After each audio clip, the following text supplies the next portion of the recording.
जो बाहर से रैपिड एंटीबॉडी टेस्ट किट्स आएंगी उससे भारत में क्या कुछ स्थिति में बदलाव होगा। लेकिन फिलहाल ऐसा लग रहा है कि कोरोना की रोकथाम के लिए जो चाइनीज किट के लिए सरकार को 3 गुना अधिक कीमत चुकानी पड़ी है, फिलहाल यह खबर आ रही है। और भारत सरकार को यह किट 3 गुना कीमत पर एक भारतीय डिस्ट्रीब्यूटर ने बेची। किट को लेकर मुनाफाखोरी का खुलासा तब हुआ जब भारतीय डिस्ट्रीब्यूटर और भारत की ओर से किट आयात करने वाले के बीच कानूनी विवाद हो गया।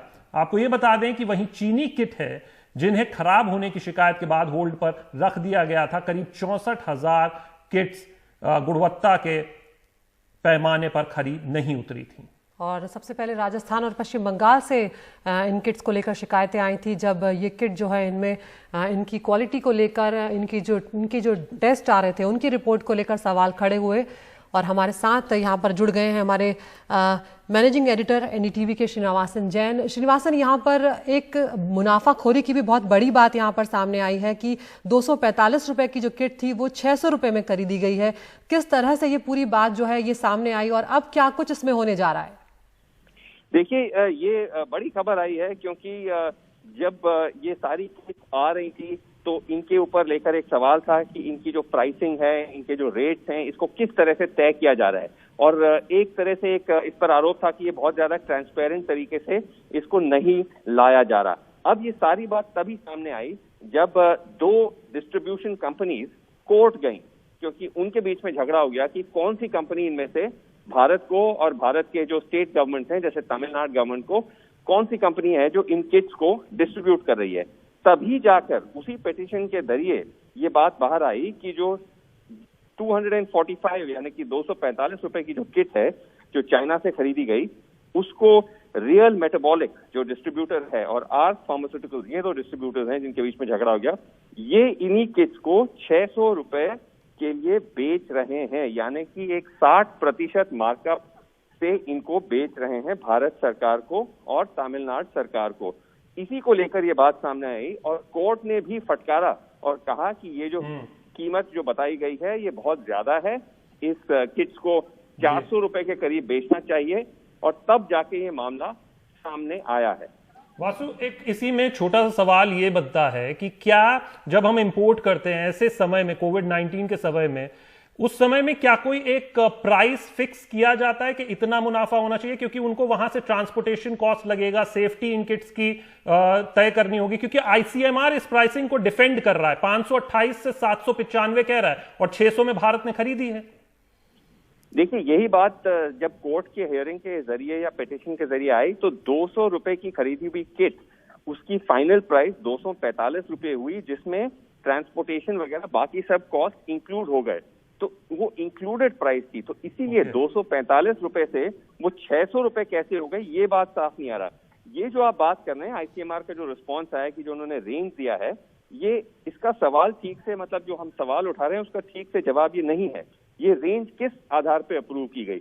अगर उनको पता ही था कि किट की प्राइस सिर्फ 245 रुपए है तो इतनी ऊंची रेंज क्यों तय की गई, ये नहीं साफ आया है अभी तक सामने। जी श्रीनिवासन, यहाँ पर एक सवाल मैं भी आपसे ये जानना चाहूंगी कि चूंकि भारत की तरफ से ये किट जो है मंगाए गए थे, हमें जरूरत थी इन किट्स की, तो जब ये किट्स लिए जा रहे थे तो सरकार का कितना दखल था? और जब था तो फिर ये जो बीच में 60% का डिस्ट्रीब्यूटर ने मुनाफा लिया है वो आखिर क्यों नहीं हमें पहले पता लगा?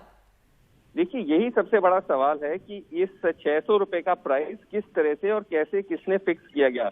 जिस तरह से हमने देखा कि जो भारत के एम्बेसडर हैं चाइना के, उन्होंने खुद इस बात को ट्वीट किया कि ये हमने 6.5 लाख किट हमने खुद ही जाके चाइना से प्रोक्योर किया है। यानी कि सरकार सीधा सीधा इन किट्स को प्रोक्योर करने में इन्वॉल्व थी, शामिल थी। तो ये सवाल उठता है कि फिर 600 रुपए का जो प्राइस था वो क्या उन्हें उनकी जानकारी नहीं थी? किसने फिक्स किया? जैसा आईसीएमआर कह रहा है कि हमने ये रेंज जो 528 रुपीज टू 795 रुपीज जो फिक्स किया है, प्राइस डिपेंड्स, वो कह रहे हैं कि जो किसकी टेक्निकल स्पेसिफिकेशन है, उसकी सेंसिटिविटी है, स्पेसिफिसिटी है, ये सारी टेक्निकल एक तरह से भाषा से हमें जवाब देने की कोशिश कर रहे हैं। लेकिन बात तो सिंपल आंकड़ों का है कि अगर 245 रुपए की किट की प्राइस थी, अगर उनको इस बात की जानकारी थी, तो उसे 3 गुना ज्यादा कैसे और क्यों खरीदा गया, इस बात की अभी तक साफ साफ पुष्टि नहीं हो पा रही है। बस एक लाइन में, एक संक्षेप में आपसे जवाब पूछना था। जो आईआईटी दिल्ली ने भी एक किट्स बनाई है, वो आरटीपीसीआर किट्स बनाई है। पहले कहा गया 300 में अवेलेबल होगी, फिर बाद में 800 के करीब उसका प्राइस किया गया है। क्या ये जो किट्स है, एंटीबॉडी किट्स जो हम इंपोर्ट कर रहे हैं, वो उससे अलग है, उसकी प्राइसिंग अलग होनी चाहिए थी? जी, किट्स जो एंटीबॉडी किट्स हैं उनकी प्राइसिंग अलग होती है और जो आरटीपीसीआर किट्स हैं उनकी प्राइसिंग अलग होती है। रैपिड एंटीबॉडी किट्स का ज्यादातर माना जाता है क्योंकि उनकी किट्स और उसकी जो पूरी प्रोसीजर है वो थोड़ी सिंपल रहती है, तो उनकी प्राइसिंग कम होनी चाहिए। तो अगर ऐसा सिचुएशन आता है कि रैपिड एंटीबॉडी टेस्ट किट्स की प्राइस भी आरटीपीसीआर किट से ज्यादा जा रही है, तो ये भी एक सवाल उठता है। तो इन्हीं सब सवालों का जवाब अभी तक सरकार ने, जैसे मैंने कहा, ठीक से नहीं दिया है, थोड़े टेक्निकल भाषा में दिया है। तो इसका जवाब जरूर कभी ना कभी उनको आके क्लियर करना पड़ेगा, क्योंकि ये भी बड़ी बात है, जैसे आप लोगों ने अपने इंट्रोडक्शन में बताया कि इन किट्स की क्वालिटी पे भी सवाल है। ये किट कई स्टेट गवर्नमेंट्स रिजेक्ट कर चुकी हैं, राजस्थान रिजेक्ट कर चुकी हैं, बाकी स्टेट गवर्नमेंट्स ने भी इस पर सवाल उठाया। तो नहीं हमने डुबियस या मतलब सवालिया निशान क्वालिटी के किट्स खरीदे हैं, लेकिन उनको 3 गुना ज्यादा प्राइस पे। और ये बहुत बड़ा सवाल उठाता है। शुक्रिया श्रीनिवासन जैन इस तमाम जानकारी के लिए आपका।